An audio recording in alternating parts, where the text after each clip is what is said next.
Good morning. God bless you. I hope that you have a great day today. In preparation for the worship service tomorrow, where I'll be talking, God willing, about King David, we've been looking at some of the history of Israel, and it's brought us up to where we are right now, which is the Israelites' demand of Samuel the prophet. They say, "We want a king."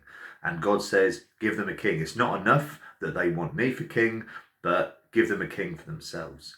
So Saul is brought forward by God, a tall, handsome man, the word says. And of course, the people are impressed by him, not least by his stature. But when they make him king and he goes to war, he starts to get some quick victories. He starts to defeat the Amorites, but then he comes up against Israel's arch enemies, the Philistines. So confident is Saul of God's ability to be with them that he takes 3,000 against 30,000.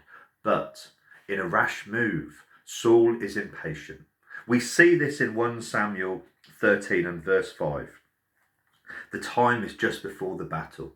The people are starting to get very nervous. Samuel has said that he will come up after 7 days and offer the sacrifice.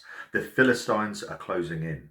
The Israelites, they're starting to run away for home because what they have, they don't have swords and spears because the Philistines had taken them all from them, removed all the blacksmiths from the land. They even insisted that they needed, if they wanted to sharpen anything like a plough, they needed to take it to the Philistines to go and get it sharpened. So all they came with, basically to fight against the Philistines, were farm implements. 3,000 with farm implements against 30,000 soldiers with chariots and spears and swords. So the Israelites, understandably, are nervous. In 1 Samuel 13 and verse 8, this Saul, waited 7 days until the time appointed by Samuel.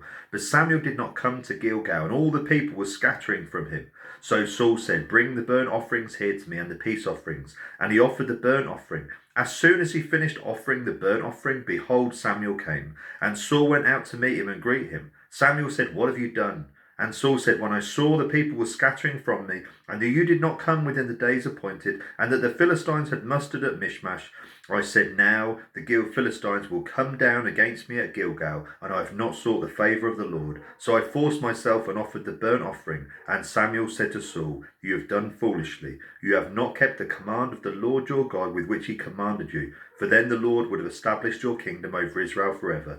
But now your kingdom shall not continue. The Lord has sought out a man after his own heart, and the Lord has commanded him to be prince over his people, because you have not kept what the Lord commanded you." Saul, worried that God isn't going to keep his word, that Samuel's not going to come in time. Saul, who is not a priest, don't forget, so cannot offer up offerings to God. Saul takes it upon himself and makes the offering, even though Samuel said he was coming. And guess what? Just after he makes the offering, Samuel appears there anyway.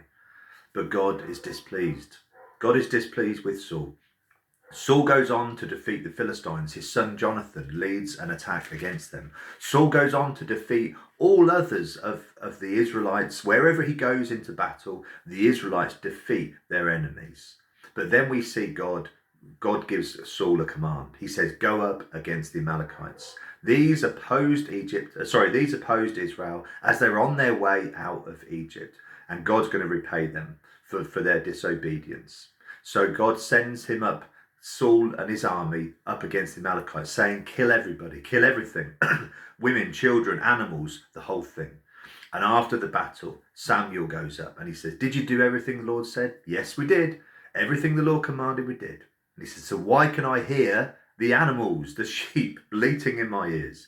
And there he kills the king, who Saul hadn't. God says to him through Saul, he says, "Has the Lord as great a delight in burnt offerings and sacrifices as in obeying the voice of the Lord? Behold, to obey is better than sacrifice, and to listen than the fat of rams. For rebellion is as the sin of divination, and presumption is as iniquity and idolatry. Because you have rejected the word of the Lord, he has also rejected you from being king." There's a lesson here that we need to look at. Sometimes in our haste to see the situation around us that is fading, is changing, is rapidly upon us, we think that God can't act. So we take matters into our own hands, just as Saul did. Saul saw the people disappearing, the Philistines approaching, and he decided he was going to go contrary to what God had told him to do. And sometimes we are tempted to do the same. But we need to trust in God in those moments, not to be rash, not to run, not to take matters into our own hands and act when we know God has told us not to, but instead to wait for God, to wait for him to act. In Isaiah 40 and verse 31, it says, "But they who wait for the Lord shall renew their strength." The word says, be given new strength. They will mount up with wings like eagles. They shall run and not grow weary. They shall walk and not be faint. We know that we should wait on God, but sometimes it's easy when we've got plenty of time.